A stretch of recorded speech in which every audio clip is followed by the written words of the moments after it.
Gotta get to the fight news. Holy shit. Stipe Miocic, I want you real bad. Finally, after extensive negotiations, Jon Jones and Stipe Miocic have reached an agreement to compete for the coveted title and leave their mark on history. These iconic fighters will go head-to-head in the octagon on November 11th during the eagerly awaited UFC 295. Dana White, president of the UFC, expressed his satisfaction with this organization of a matchup, stating, "This is the fight that both Jon Jones and Stipe have wanted.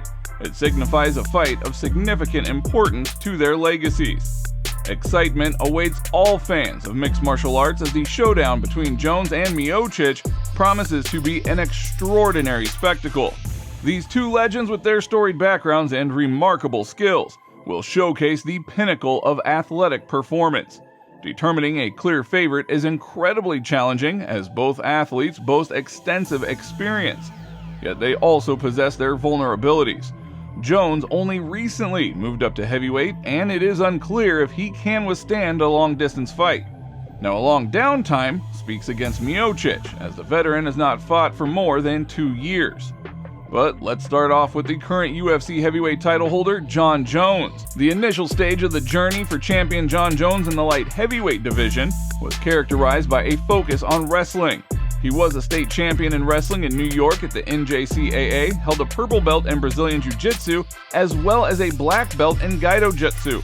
Jon also held the status of a champion in kickboxing by USKBA, earned the title of All-American, and achieved numerous victories in regional wrestling competitions. Now, Jones holds several records in the UFC, including the most title fights in the history of the light heavyweight division, and the highest number of victories in that weight class. He has also defeated numerous former and future champions along his journey, starting from Rashad Evans and Lyoto Machida, including Daniel Cormier and Mauricio Shogun Rua. Now, Jones's level of mastery and technique is virtually flawless as he excels in all aspects: distance control, excellent striking technique, proficiency in both wrestling and clinching. Every position is meticulously thought out. It is precisely apart from the majority of the fighters in the UFC. His infamous tricks in the fight represent a certain drawback in his style, but for Bones himself, these tactics only have advantages. He employs hand grips in the clinch with attempts to dislocate his opponent's shoulder, knee strikes aimed at joint damage, and using his palms to cover the opponent's mouth to impede their breathing. All of these elements function as part of a cohesive system aimed at inflicting harm upon his opponent. Now, according to stats, Jones possesses one of the best defenses against takedowns, not only in his division but also in the entire UFC. Only 5% of the attempts made by opponents to take down the former light heavyweight champ have been successful, making it an enormous challenge to keep him on the ground. Bones has been competing at a professional level for 15 years now, and during much of that time he has been surrounded by exceptional athletes, making him one of the most dangerous fighters in modern mixed martial arts. His unmatched striking, aggressive style, relentless pressure on opponents, and cool calculation make him a versatile machine capable of dismantling any resistance. This was the fight that everybody wanted to see, and now it has finally materialized. Against Cyril Gane, he wasn't tested. We don't know if he can take a shot at heavyweight. We don't know if he has the power to hurt these guys at heavyweight. We don't know if his gas tank is going to be affected if he has to go 5 rounds with all that extra body weight that he has. These are all real questions that were not answered against Cyril Gane. Now, as for Stipe Miocic, he has achieved the heavyweight championship title twice in the UFC and is currently ranked 4th in the official ranking, irrespective of weight categories. Now, he has also established a record for the most successful title defenses in the history of the heavyweight division. Prior to embarking on his mixed martial arts journey, he competed in NCAA Division I wrestling. He holds a purple belt in Brazilian Jiu-Jitsu, and he serves as a firefighter and paramedic. Now, to make it into the UFC, Miocic only needed to compete in and win each of his first 6 professional fights, becoming a champion in the NAAFS promotion in the process. Now, joining the ranks of the world's premier organization has secured him 9 victories and 2 losses in just over 4 years, leading him to a title shot in the heavyweight division. Miocic successfully captured the championship title by defeating Fabricio Verdum. After 2 successful title defenses, he temporarily lost the championship to Daniel Cormier, but reclaimed his title in a rematch and went on to achieve a record-breaking 3rd successful title defense in the heavyweight division, concluding a thrilling trilogy of fights. With an impressive background in wrestling, the American fighter demonstrates high competence in all aspects of the fight. He not only possesses strong skills in grappling, but also has reliable takedown defense, allowing him to successfully resist experienced ground fighters. Despite his age in the heavyweight division, Miocic still maintains the endurance needed for 5 rounds of effective work.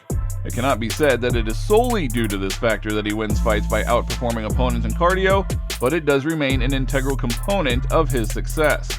The fighter has suffered 2 knockout defeats, although the number downs he endured against Alistair Overeem and Junior Dos Santos. Now, while he may not go down from light strikes, he is not particularly durable when it comes to absorbing those heavy blows. Therefore, he cannot be considered a completely resilient fighter. But can Miocic make a triumphant comeback after such a long hiatus? The answers will be revealed on November 11th at UFC 295. There has never been a fight that means more to me than beating Stipe Miocic. I'm going to not only win this fight against Stipe, but I'm going to finish Stipe Miocic. Well, he's telling me he's going to finish me before the championship rounds. It's funny, but it's not going to happen. I see it going the other way. I'm definitely going to finish him. Listen, if he does for some reason take me down, I'm going to get back up. I mean, I'm not going to sit on the ground. You know, I'm going to do what I do. Like, I'm not fancy. I don't do spinning. I'm on basic. Do basic stuff, and I think that makes it hard for people doing basic stuff because I do what I want to do, but I make people go the way that I want them to make them go to make me what I want to do. If that makes sense, like I make you feel like you're doing good, but then I get you into where I want you. I put you like into a web. However, it is likely that there is only one person who wasn't thrilled by the fight announcement: Sergey Pavlovich. The Russian heavyweight, currently ranked 1st in the division, missed out on the opportunity to face Jones. There is a significant chance that Jones will retire after the bout with Miocic. Additionally, the likelihood of having a fight with Miocic is also low, as he is also nearing the end of his sports career. So a matchup with either of those 2 legends is almost ruled out for Pavlovich. But it is likely that the Russian fighter will once again be invited as a backup fighter for the championship bout. Now, let's not forget that Pavlovich has already fulfilled such a role, stepping in to secure the fight between Jones and Gane, so he is familiar with the position.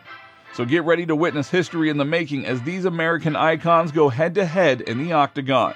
This is a fight that will define their legacies and etch their names in the annals of MMA history. That is all for today. If you enjoyed the video, don't forget to support us by liking and subscribing, and thank you very much in advance.